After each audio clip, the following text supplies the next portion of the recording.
Today, our focus of this committee is the danger that China poses to American agriculture. Over the years, I have witnessed this hostile communist country work to systematically take over our food supply chain. They have decades ago started buying our fertilizer companies, controlling our ability to access fertilizer, bring it into the United States.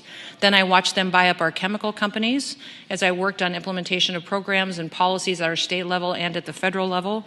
I watched us as we sold citizenship to Chinese communist members of the Communist Party for investment into our processing systems. And now most of our processing facilities are owned by the Communist Party or Chinese government. Now they are coming for our land.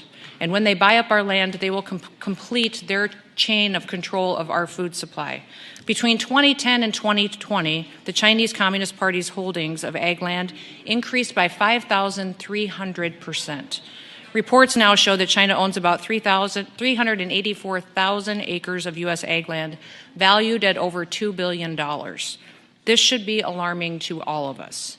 USDA admits that this may not even account for all of the land that they own because there's very little track of foreign interests that are involved in these large transactions. In fact, there's very little reporting that happens at the state or the federal level and little consequences for allowing countries who hate us from owning our land. Just this past summer, we had members of the Communist Party contact our state government and want to come and visit to our processing facilities, see our farms, and visit South Dakota. We declined all of those meetings, but just within days we received a phone call from the State Department telling us that those were Chinese spies. They were there to steal our intellectual property, to steal our genetics, and wanted to debrief us if we had met with them. Thank God we did not. We were told they were there to help improve our trade relations, that they were there to improve our business and our exports, and instead they were there to steal from the United States of America. So the threat is very real to us every single day, what China is doing, and they have a 1,000-year plan to become the world dominating power in the world, and the only thing standing in their way is America.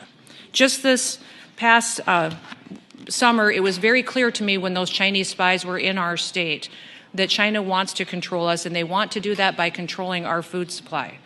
The Chinese Communist Party is not our friend. They're not our partner, and they're not our ally. They're our enemy. And they're a rapidly expanding national security threat that can't be ignored.